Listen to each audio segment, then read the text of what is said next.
And now we've put you into teams, and each of your team leaders has a couple of different colors of Post-it notes and several dark markers. And what we would like you to do is each person, or maybe one or two of you, whatever level of involvement you would like to take, write down a significant event in your parish. For example, Всякое бывает. Спаси Господи.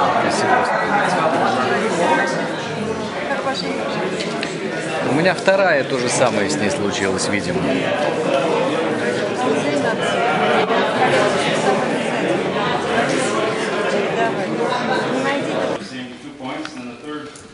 Point was that the 1970s, an element of that was the English language was important. A number of parishes started with the English language as their focus, and from especially those parishes became more priests and more clergy came from those parishes.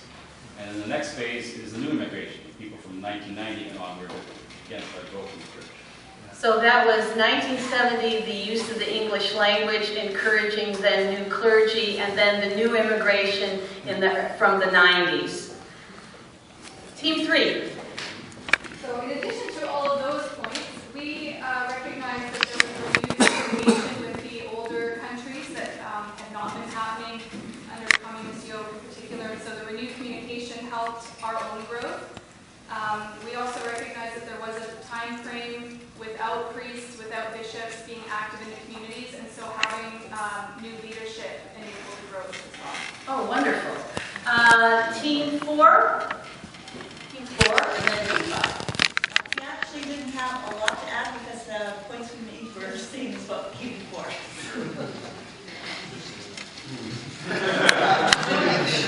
I don't know what just happened. There we go. Are we on the first question or the second? Sorry. What are the strengths? Yeah, yes, Attributed to our growth. Some of the strengths. well, some of the strengths are already mentioned. There are district leadership, the proliferation of English-speaking parishes, information available on the internet, which is another way for people to find us.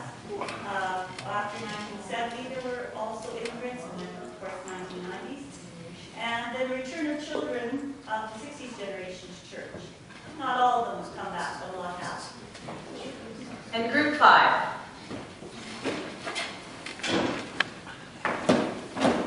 Basically, most of the stuff that we discovered was what's been discussed already. The English language has helped the major growth in the last 20 years, and the full-time bishop and more priests, and the establishment of English as a major language. Wonderful. And converts. And? Converts. And immigrants. Yes. Were the converts, were there points that you found important that we haven't addressed? Because there was certainly inconsistency, but were there any things that you wanted to add? Over on this side. One of the things that came out of Yeah. Yeah. I just want to suggest that in the last part, 1971, when St. Herman was canonized, we began to recognize and to canonize all the saints in North America. And I'm sure this is a tremendous strength to the church. But the one that came to our mind was this sense of spiritual friendship through the assemblies and ongoing. But this is very important. Spiritual friendship. Yeah, internet, electronic communications, Facebook are all really important, but as I've learned in the work that I do, there's nothing like the face-to-face, and especially face-to-face and facing Christ really creates that spiritual unity. Yes, Peter. One other thing I think that's happened over history is that the theology of orthodoxy, the understanding of orthodoxy has become easier to access in more than just traditional languages. So we see French publication, English, Russian. So not only the worship, but the explanation, the theology, the use of the common language of the country. Yes? want to add something. Correct me if I'm wrong, but seems to me that the political climate and social,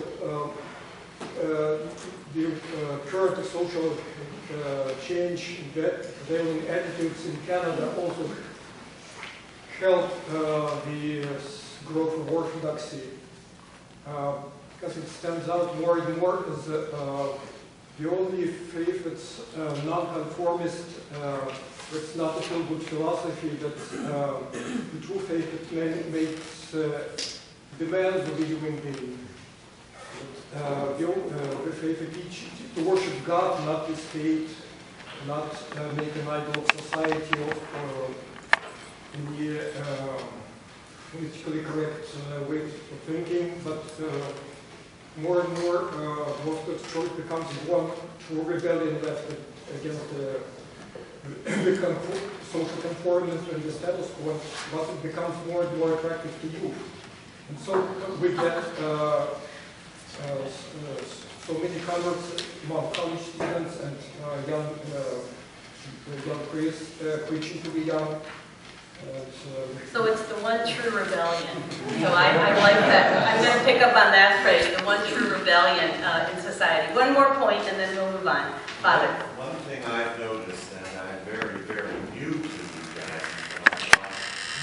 Columbia too, we go from one parish to 6 parishes anyway, and 2 monasteries. And the one thing we always used to say in the Ukrainian church was the AOCA had such a positive, enthusiastic self-image they seem to really enjoy. But they seem to really have this positive enthusiasm about being Orthodox, about being Christian. That's one thing that is very noticeable. Oh. Even in the society. So, enthusiasm. Okay, so this isn't a downer. Okay, so I can't keep you awake in the afternoon. This is a good thing. However, what I want us to focus on is to move forward into the future. And so if you look at the next page, I thought what we could do with this is very quickly, within groups, but we'll build just as we did across the teams. And we'll go backwards. We'll start with Team 5 and work 5, 4, 3, 2, 1. 2 questions, but I want to answer them at once. I don't want this to be sort of one question at a time to be too tedious. We've just basically said the same thing in a couple of different ways. What do you want to see for the church? And the church, very much as defined by Vladika this morning, the diocese is the bishop and the bishop is the diocese and we are the church. What do we want to look like? What are our hopes? We've even given a kind of a short-term reference, the next 6 years, the next 2, possibly the next 2 assemblies. What do we want to see? Are we thinking about more support for missions? Are we looking to pay off the car? Pragmatic. So this is really the wish list time, and those of you that have been through this kind of a process, you probably are familiar with it. What are our hopes? And then we'll kind of do a reality check and look at how do we essentially bridge the gap. Oh. Say that again. That was a little too complex for me. Embracing? Embrace the other cultures that brought Orthodoxy here as a multicultural country. More inter-Orthodox embracing? I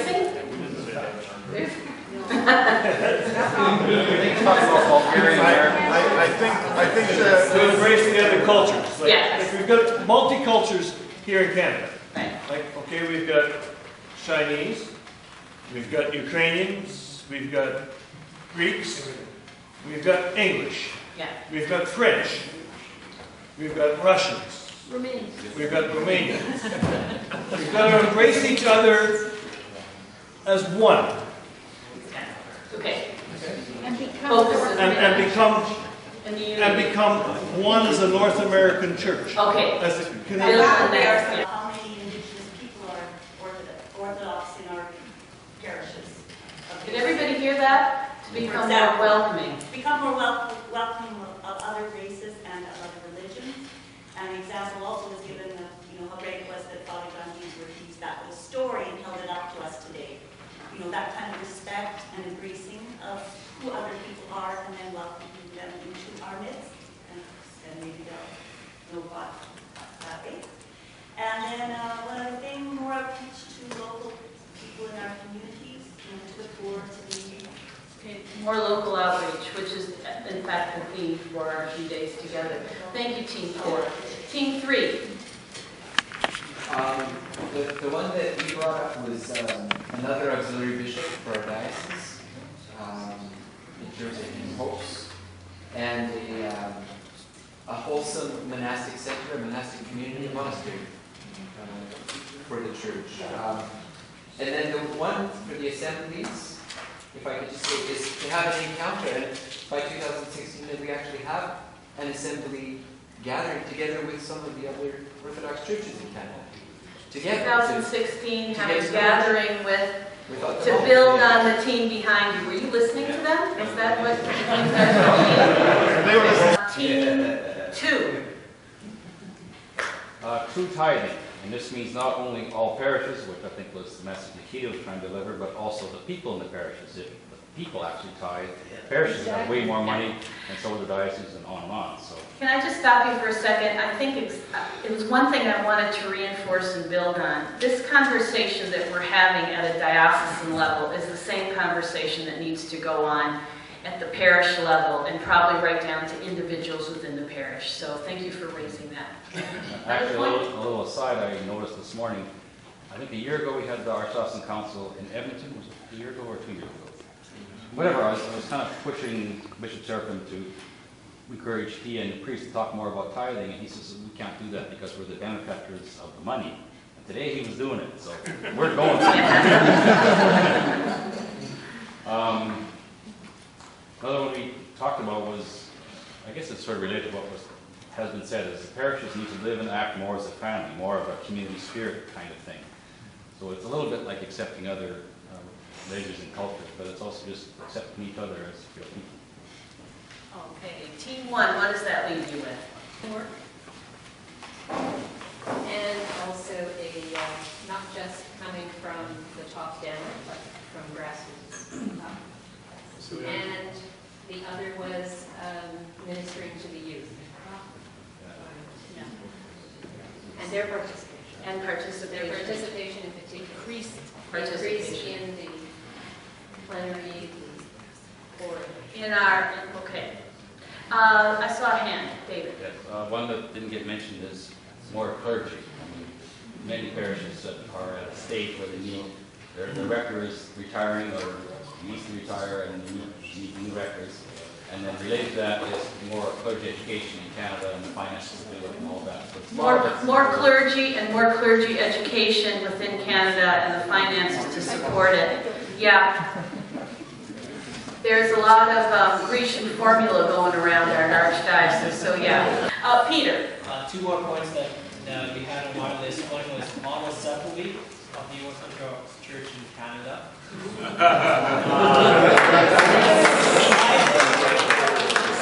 Go for it. And the other wish was that more involvement in the website as well as a virtual archdiocese. Oh, excellent. With input from other people. so we're more visible.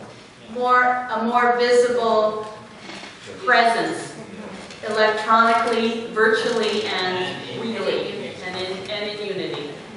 Ooh, that could be a theme. That's good. I like that. Diane. What was mentioned in our group several times by several people was the need for more English parishes. And that doesn't guarantee that your children are going to be Orthodox when they grow up, but it does guarantee that you can look like a Christian teaching, gospel preaching church to other people. That not coming in and saying, you're speaking in another language, I don't know what you're saying, and what's funny. We need to be visibly, understandably Orthodox to the public. One here and one more there. We mentioned smaller units of administration because we have such a large diocese. So with Mark Patasti talking this morning about having a Western Secretariat, that's one step in that process. But even having some smaller units, maybe having separate dioceses across the country,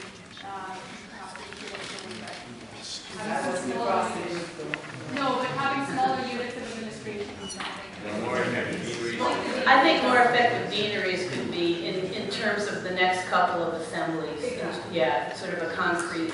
And one more, Lorraine? Sort of builds on some things that have been said. What Father Anthony put forward was more indigenization of the church, so that we're not just putting on this Orthodox. He said it. and then another part of that, of course, would be to really know the saints by praying to them. And our other father said that. And how do we get to know them? By praying to them and by recognizing their feast days, maybe celebrating a liturgy on their feast days, you know, not just more services, but to connect with them and to know them. Complacency and apathy, just secular attitude. Secular attitude. One at the back. Yeah. Yes, I'm sorry, I don't know your name. To me, it comes down to finances. Because if you have money, you can educate priests, you can send them to seminary. If you have money, you can put up education programs. And that's one of the part of the problem with our rural parishes. We need educated people that understand the bigger picture to come and explain it to us. And if we do it amongst ourselves, we don't carry the same authority. Okay, so in a way, you're saying finances, but there's also a lack of understanding regarding the use and the need for the finances, which is kind of the flip of what some of us said, let's have more education about why. And why it's important to support the diocese. Why it's important. And related to that, I think we're saying we need money. I think what we need is self-sacrifice, and to remember that that real giving is giving to a point of pain. It's not simply living your middle-class Canadian lifestyle. And I think that we need to remember that actual poverty, if we actually take the attitude seriously, is a blessing. That voluntary poverty is a blessing. So let's not be afraid to give our money. Over on the side. Old versus new calendar. Old versus new calendar. You want to build on that a little? Really? Well, I belong to Holy Just stand up a little and we can hear you better, if you don't mind. I belong to Holy Resurrection in Vancouver. And for much of my life, we were old calendar. We went to new, now we're back to old. To me, it's nonsense. I think we should have stayed with the new calendar for consistency and to be sensitive. And I think it has caused a lot of problems. I think it's caused more problems than it's solved. And I don't want to say too much more because of the offense of my... No, but I mean, I think you've made a point, and I think it's captured. The barrier is that we're not Orthodox 7 days a week. We're only Orthodox Sunday. According to the old calendar.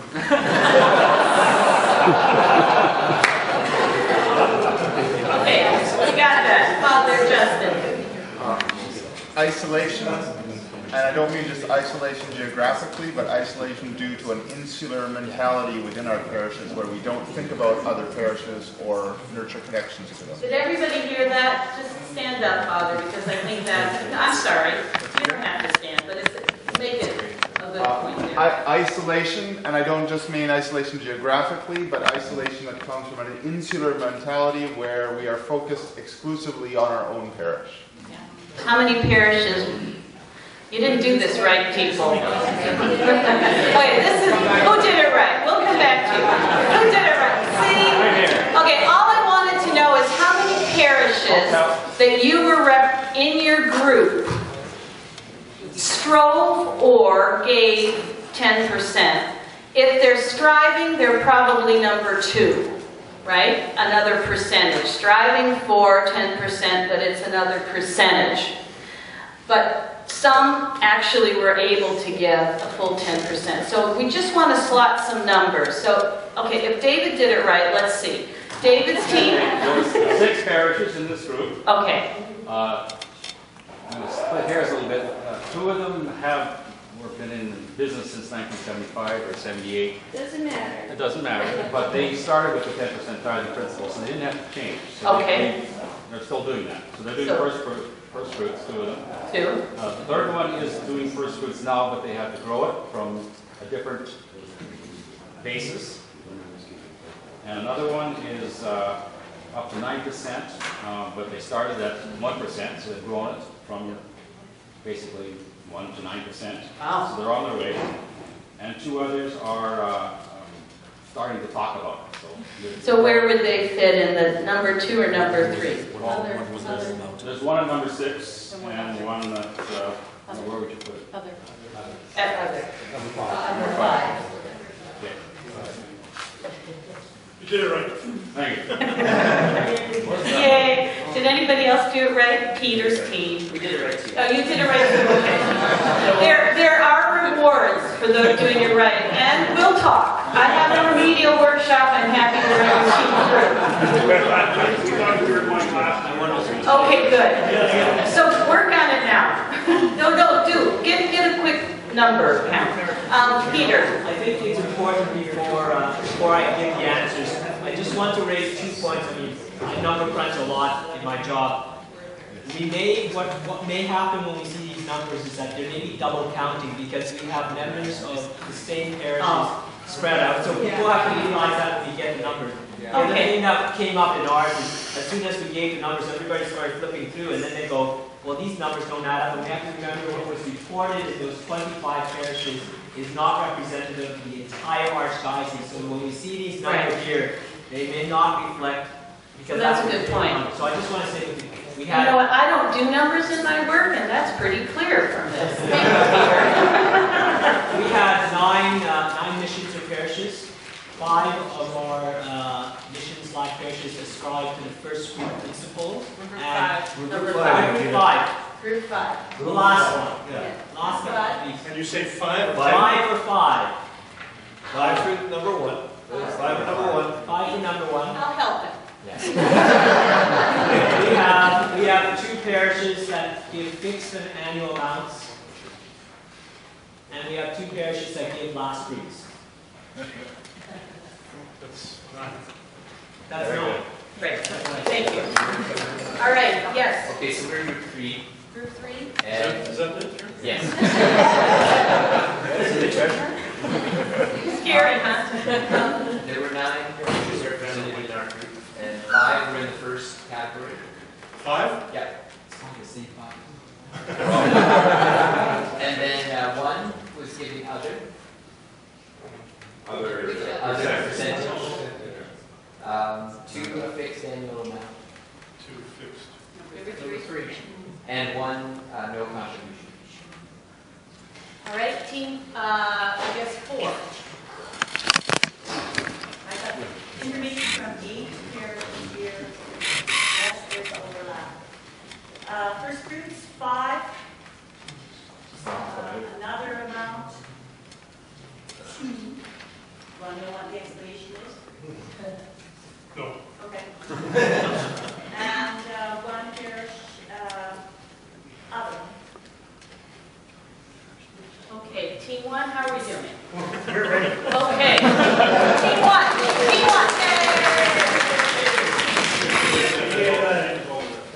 10 parishes, 5 tithe, but a 6th one tithe on the pledge though. That's not necessarily the general council, that's why it was pledged.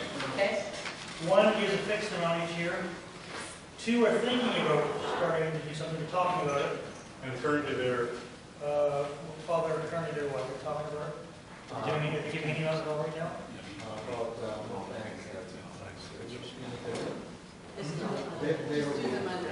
Yeah, just, and 1 is not doing it all, so.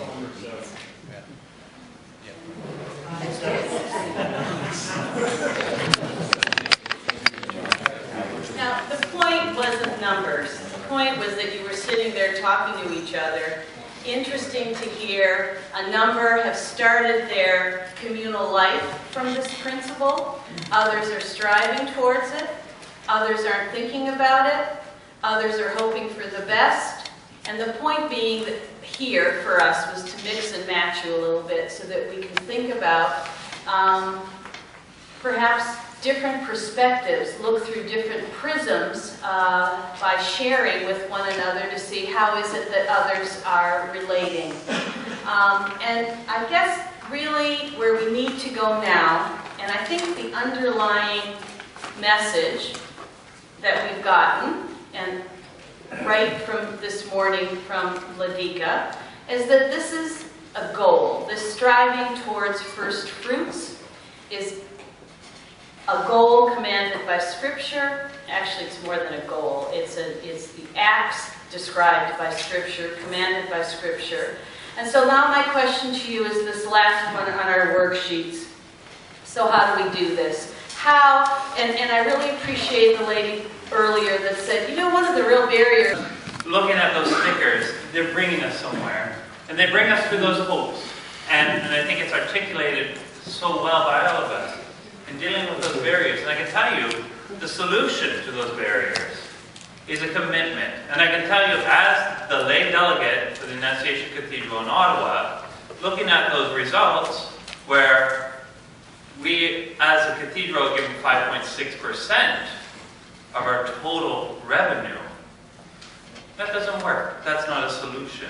I'm going to go to my council and advocate that we create a plan, a system that we can get to 10. Maybe it won't happen overnight, but if I talk about it enough, I'll ask. I'll say, it's scriptural, look at it. Maybe it won't happen 10% tomorrow. Maybe it'll take 5 years to get there. But I will be asking about it at the council. And that is the solution. It was interesting as well that a number of you have talked about the fact that already that decision was taken from the founding of your groups, the various missions. And so one of the challenges is to do just what we heard, which was to work together with those and to learn from others. And to not be isolated, as some of us have already said, felt this isolation. What are some other things that came up in your very quick discussions? Yes? This actually didn't come up today, but I had a discussion with Deacon Gregory a while back, and the understanding of 10% was a little bit off for us. What he's saying for first fruit is 10% total, off the top. And what I understood from our parish was 10% of non-designated funds. So anything that was designated didn't get included in that 10%, and so that's a challenge for us. So the definition of first fruits, and actually we didn't refer to this, but it was in a little preparation that came out a little late. But Father Kalig on the Ancient Faith Radio, there's help me out. Podcast, thanks. Not good with some vocabulary. There's a podcast on charitable giving, and there are 5 10 to 15 minute lectures that he gives. And one of them is this notion of tithe. And the point that he makes is 10% is an Old Testament, and the New Testament, and where is he? Maybe I shouldn't be paraphrasing him, but the bottom line he said was that in the New Testament it was giving back of everything that's been given. There's no percentage. It was a giving back of all that's been given to us. So